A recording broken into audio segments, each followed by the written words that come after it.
എന്താണ് സാർ ഇതിന്റെ അർത്ഥം? ചോദ്യം ഉത്തരവൊന്നും വേണ്ട, തൽക്കാലം മാഡം വണ്ടിയിലോട്ട് കയറണം എന്ന് പറഞ്ഞ് എനിക്ക് കാര്യം അറിയണം. സോറി.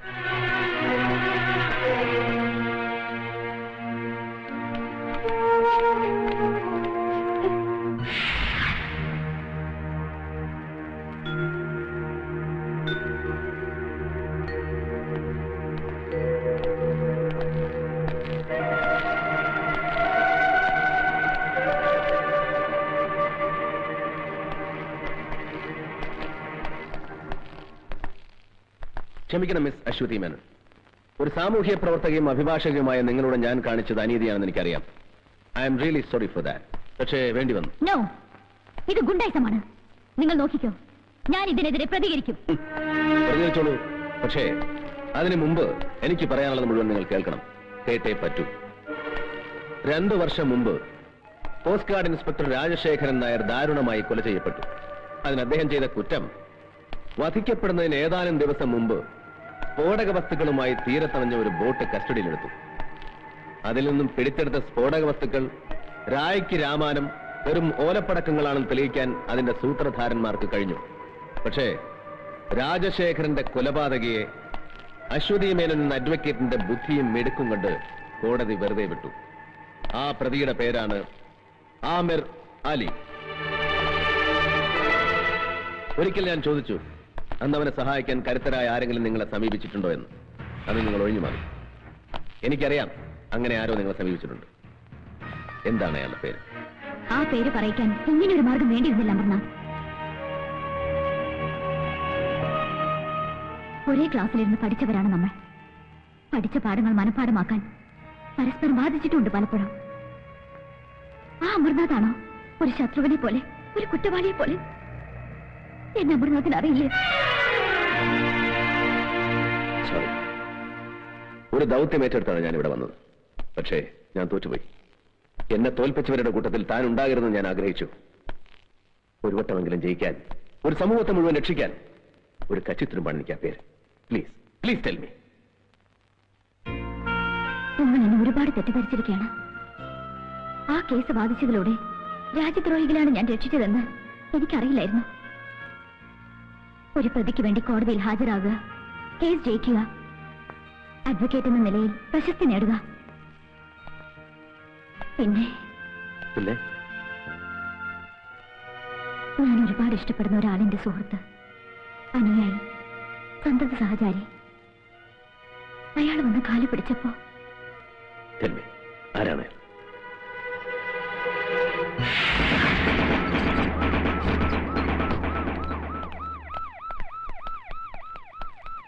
എന്താ? എന്ത് വേണം? എനിക്ക് ഈ വീടൊന്ന് പരിശോധിക്കണം. പരിശോധിക്കാൻ? ഞാൻ ആരാണെന്ന് തനിക്കറിയോ? അറിയാം, മന്ത്രിയാണെന്നറിയാം. അതുകൊണ്ടാണ് സ്പെഷ്യൽ സാങ്ഷൻ ഇവിടെ വന്നിരിക്കുന്നത്. നോ പറയരുത്. അർത്ഥണ്ട സാർ, പ്ലീസ്.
ഇതെല്ലാം പരിശോധിക്കുന്നതുവരെ നിങ്ങൾ സേഫാണ്.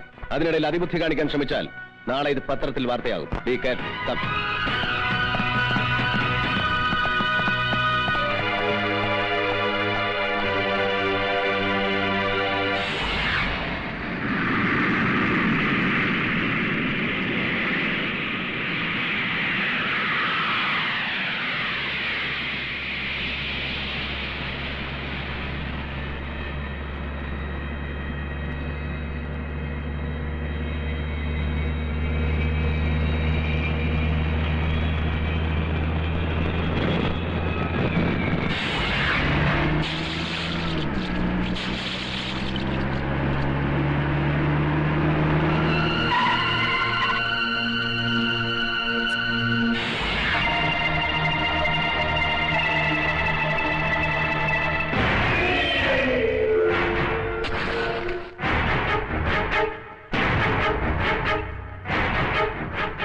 क्या नाम था उस कमीने इंस्पेक्टर का? इंस्पेक्टर अमरनाथ। बड़ा कमाल का आदमी है यार। हर हमेशा मेरे को बोलता था ये करेगा वो करेगा। एक मामूली पुलिस इंस्पेक्टर को कुछ नहीं कर सका, अपने आप को इतना बड़ा बादशाह बोलता है। थू! अरे डूब मरो पानी में साला। मिनिस्टर, क्या वादा किया था जॉन ब्रिटो से? क्या वादा किया था तुमने जिंदगी में सिर्फ एक ही बड़ा काम किया, हमारा सिगरेट का फ्लॉपी डिस्क उस इंस्पेक्टर के हाथ भोंक के। ചില്ലാനാ മत. क्यों नहीं चिल्लाऊं?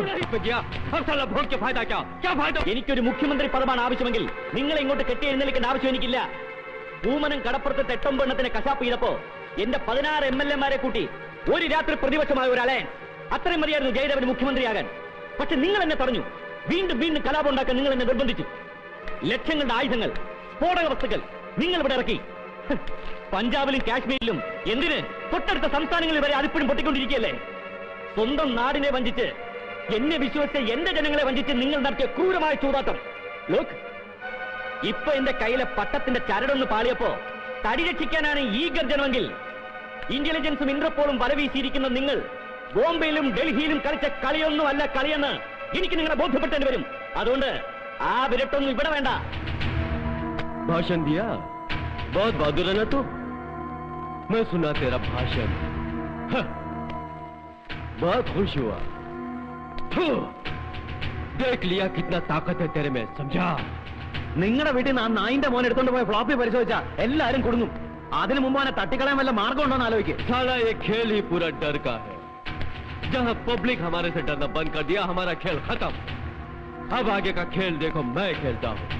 ये दुश्मन का हाथ पैर काट के कुछ नहीं होने वाला, उसका साला गर्दन इच काट डालने का, और वो गर्दन मैं काटेगा।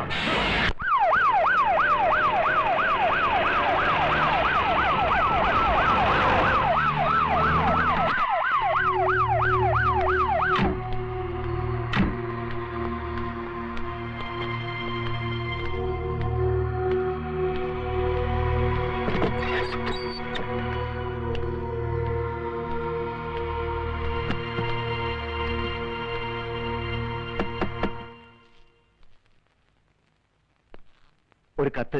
ഇതാ.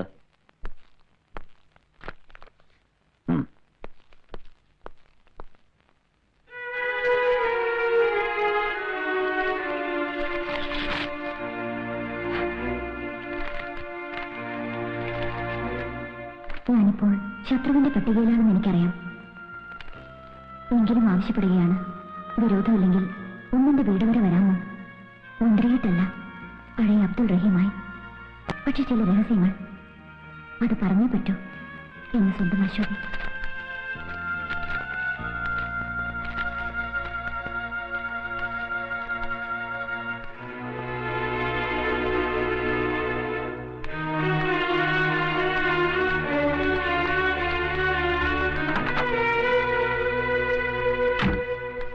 ഒരു ടാക്സി വിളിച്ചിട്ടുണ്ട്. ശരി. ഇല്ല, ഞാൻ അങ്ങനെ ഒരു കത്ത് എഴുതിയിട്ടില്ല. അല്ലെങ്കിൽ തന്നെ ഇങ്ങനെ ഒരു കത്ത് എഴുതാനും ഒരുപാട് തിരക്കുള്ള ഒരാളെ വീട്ടിൽ വിളിച്ചു വരുത്തുവാനും ഞാൻ ആര്? പ്രത്യേകിച്ച് ഒരു ശത്രുവായി ഞാൻ. പ്ലീസ്, അതിലേക്കൊന്നും ഇപ്പൊ കടക്കണ്ട. വിധി നമ്മെ ഒരുപാട് അകറ്റിയിട്ടുണ്ട്. അതിലൊരു പക്ഷേ നമ്മുടെ ആദർശങ്ങൾക്ക് പങ്കുണ്ടാവാം, ഈ സമൂഹത്തിന് പങ്കുണ്ടാവാം. എന്നിട്ടും ചതിക്കാൻ കരുക്കളൊരുക്കി കാത്തിരിക്കുകയാണ് ഇപ്പോഴും ചിലർ. അതിന്റെ സാക്ഷ്യപത്രമാണ് ഈ കത്ത്. ജീവിച്ചിട്ടില്ല ഞാൻ. ജയിച്ചും തോറ്റും പിടിച്ചടക്കി ആദർശത്തെ മുറുകെ പിടിച്ചുകൊണ്ടുള്ളൊരു പടയോട്ടം. തിരിഞ്ഞു നോക്കുമ്പോ ജീവിതം മാത്രം.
സത്യമാണെന്നറിയില്ല. ഇന്നലെ രാത്രി മന്ത്രി അബ്ദുൾ റഹീം സാറ് രഹസ്യമായി വീട്ടിൽ വന്നതായിട്ടാണ് ഇവിടെയൊക്കെ സംസാരം. അങ്ങനെ സംസാരം എന്താണ് കുഴപ്പം?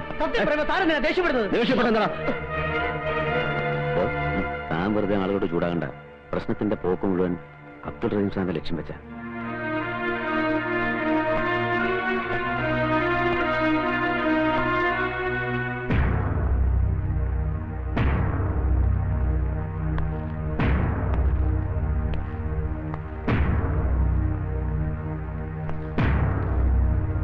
സൂക്ഷിച്ചു നോക്കുമോനെ.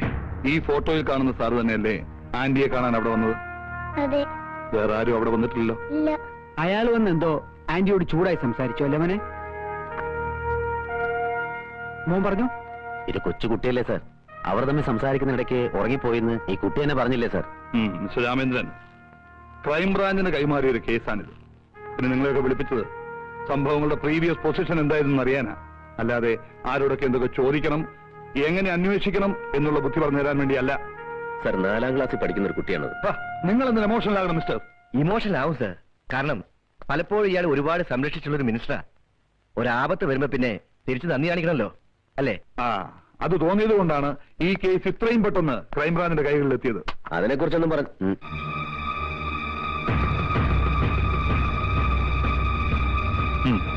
സാർ.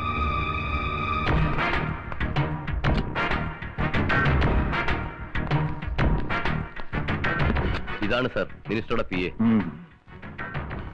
താനല്ലേ മിനിസ്റ്റർക്ക് ടൂറിസ്റ്റ് ആക്ട് വിളിച്ചു കൊടുത്തത്? കാർ വിളിച്ചു കൊടുത്തു. പക്ഷേ എന്താ ഒരു പക്ഷേ? വിളിച്ചു കൊടുത്തില്ലേ? അതിന്റെ അർത്ഥം മിനിസ്റ്റർ ആ വീട്ടിൽ പോയി എന്നല്ലടോ. അങ്ങോട്ടേക്കാണ് പോയത്. പക്ഷേ പിന്നെ എന്താ ഒരു പക്ഷേ? വയ്ക്കോ.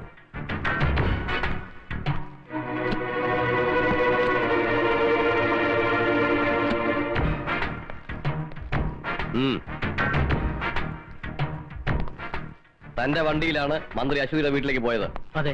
താനാണ് തിരിച്ചു കൊണ്ടുവന്നതും. അതെ, പോയ പോലെയല്ല മന്ത്രി തിരിച്ചു വന്നത്, അല്ലേ? അദ്ദേഹം ആകെ പരിഭ്രമിച്ചിരുന്നു. വല്ലാത്തൊരു ഭാവമായിരുന്നു മന്ത്രിയുടെ മുഖത്ത്. വയ്ക്കോ.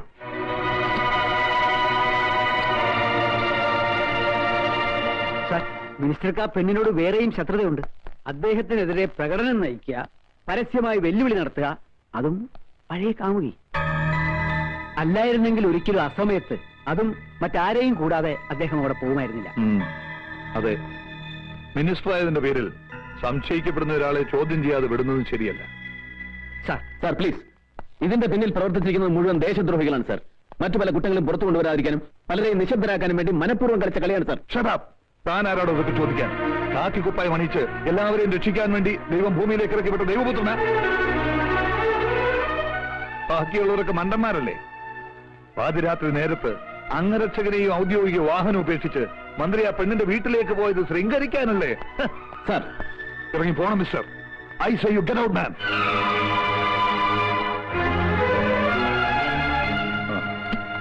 തൽക്കാലം അബ്ദുൾ റഹീമിനെ കസ്റ്റഡിയിൽ എടുക്കാനുള്ള നടപടികൾ പൂർത്തിയാക്കിയതിനു ശേഷം എന്നെ അറിയിക്കൂ.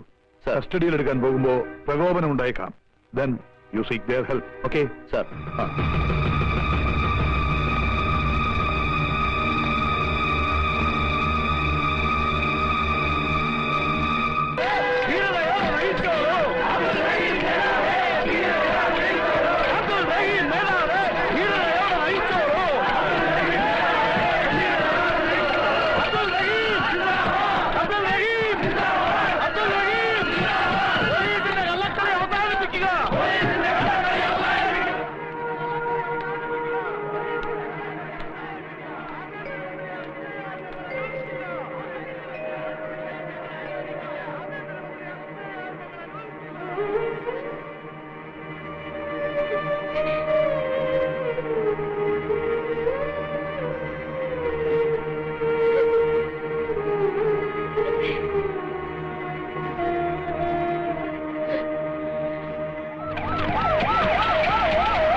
ഏതാ നടക്ക നടക്ക മറ്റേ വണ്ടി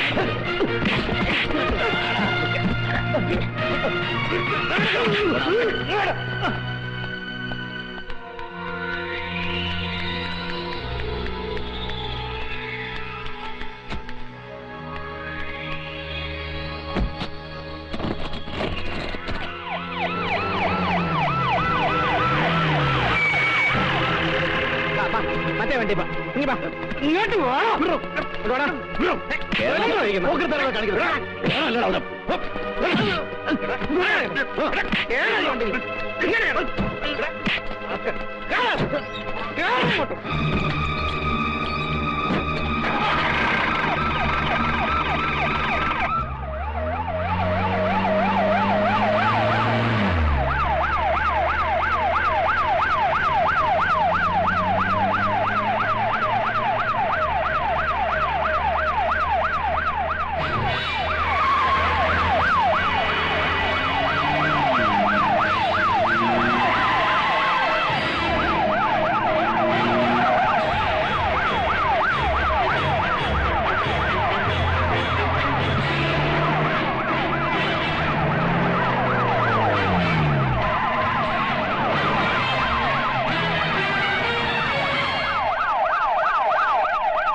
കോസ്റ്റ് ഗാർഡ് ഇൻസ്പെക്ടർ രാജശേഖരൻ നായരുടെ നിഷ്ഠൂരമായ കൊലപാതകം, പൂമനം കടപ്പുറത്ത് നിങ്ങൾ നടത്തിയ ഹീനമായ മനുഷ്യക്കുരുതി, അധോലോക നായകൻ ജോൺ ബ്രിട്ടോയുമൊത്ത് നിങ്ങൾ നടത്തിയ വൻ ആയുധക്കള്ളക്കടത്ത്, ഇതെല്ലാം പുറത്തു വരുമെന്ന് ഉറപ്പായപ്പോൾ അശ്വതി എന്ന പാവം പെൺകുട്ടിയെ ശ്വാസം മുട്ടിച്ചു കൊന്നു. ആ കുറ്റം അബ്ദുൾ റഹീമിന്റെ തലയിൽ കെട്ടിവെച്ച് 24 മണിക്കൂറിനുള്ളിൽ അയാളെ തടവിലാക്കി എന്നെ നിശ്ചലനാക്കാൻ നിങ്ങൾ കാണിച്ച ബുദ്ധി ആരുടേതാണെന്ന് എനിക്കറിയാം. പക്ഷേ അതുകൊണ്ടൊന്നും എന്നെ തളയ്ക്കാനാവില്ല ജയദേവൻ. നാളെ കോടതിയുടെ കുമ്പസാരക്കൂട്ടിൽ ഞാൻ തന്നെ കയറ്റി നിർത്തും. കൂടെ അവനും ഉണ്ടാവും, ജോൺ ബ്രിട്ടോ. മതിയോടൊപ്പം നിൽക്കുന്നത് കയ്യൂക്ക് കാണിച്ച് എന്നെ നിന്റെ മുമ്പിൽ കൊണ്ടിരുത്തിയപ്പോ മുട്ടും കുത്തിന്ന് മാപ്പിരക്കൊന്ന് വിചാരിച്ചോ നീ? 7ാം ക്ലാസ്സിൽ പഠിക്കുമ്പോ കൈ പൊടിയും പിടിച്ച് തെരുവിലിറങ്ങിയവനാ ഞാൻ. അതിനിടയ്ക്ക് നിന്നെ പോലെ പല മിടുക്കന്മാരെ കണ്ടും പൊരുതിയും തറത്തും നിന്നവനെയൊക്കെ വെട്ടി മാറ്റിയുവാ ഞാൻ ഈ നിലയിലെത്തിയത്. താൻ പോണു. ഇവനൊരു കോപ്പും ചെയ്യില്ല. ഇവനേക്കാൾ നെഞ്ചൂക്കായിരുന്നു ഇവന്റെ തന്തയ്ക്ക്. എന്നിട്ട് എന്ത് പറ്റി? ഒരു പഴമ്പായി പൊതിഞ്ഞ് ഇവന്റെ മുമ്പിൽ വെച്ചു കൊടുത്ത ചാരവസ്തിയും സ്വന്തം തന്തയുടേതായിരുന്നു എന്ന് ഉറപ്പുണ്ടോ നിനക്ക്? ഒപ്പം കത്തിക്കരിഞ്ഞ ഏതോ പീറ പോലീസുകാരന്റെ അസ്ഥിയെടുത്ത് ശേഷക്രിയ നടത്തേണ്ടി വന്നവനല്ലേടാ നീ. ഈ പറ, അച്ഛന്റെ ചരിത്രം ആവർത്തിക്കണോ നിനക്ക്? പാവമല്ലേ നിന്റെ അമ്മ?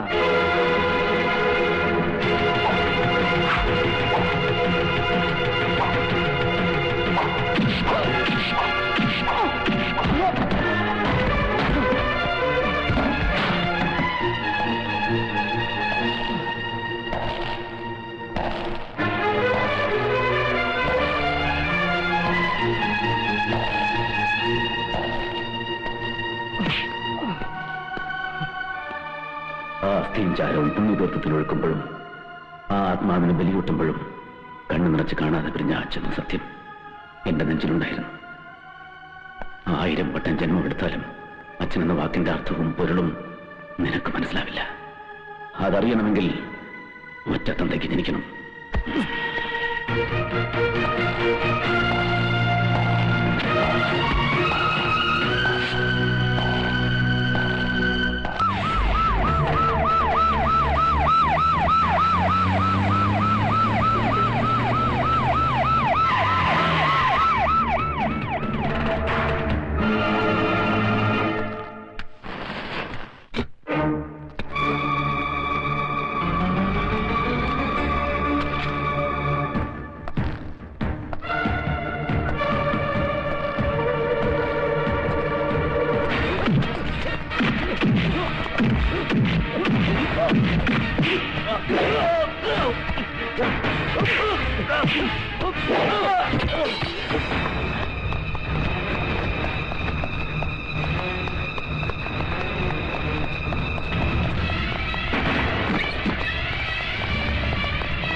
നിങ്ങൾക്ക് അച്ഛനെയും മകനെയും സഹോദരങ്ങളെയും നഷ്ടപ്പെടുത്തിയത് ഇവനാണ്. മതത്തിന്റെയും ജാതിയുടെയും പേരിൽ ഇവിടെ നടന്ന കൂട്ടക്കൊലകളുടെ മുഴുവൻ പിന്നിൽ പ്രവർത്തിച്ചത് ഇവനാണ്.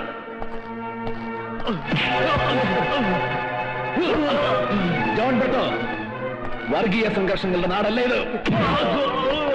തീവ്രവാദത്തിന്റെ വിത്ത് വിതച്ചാലും മുളയ്ക്കുന്ന വിളഭൂമിയല്ല ഇത്. അക്ഷരം പഠിക്കുന്ന ആദ്യ പാഠത്തിന്റെ ആദ്യ താളിൽ നിന്നും മനഃപ്പാഠമാക്കിയ, ദേശസ്നേഹത്തിന്റെ അമൃതാക്ഷരങ്ങൾ ജപമന്ത്രമാക്കിയ ദേശസ്നേഹികൾ വാഴുന്ന നാടാണല്ലോ ഇത്. ഈ പവിത്ര ഭൂമിയിൽ ചോരത്തുള്ളികൾ വീട്ടിൽ ലാഭം കൊയ്യാൻ ആരെയും അനുവദിക്കില്ല ഞങ്ങൾ.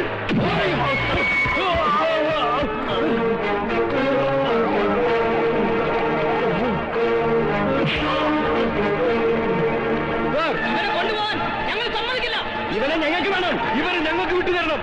ഇവരെ ശിക്ഷിക്കേണ്ട കോടതി ഇതാണ്. നിങ്ങൾ നിയമം കയ്യിലെടുക്കരുത്. സമാധാനമായിട്ട് പിരിഞ്ഞു വേണം.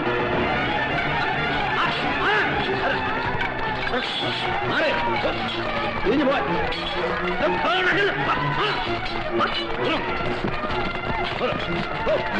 പ്രശ്നമുണ്ടാക്കരുത്.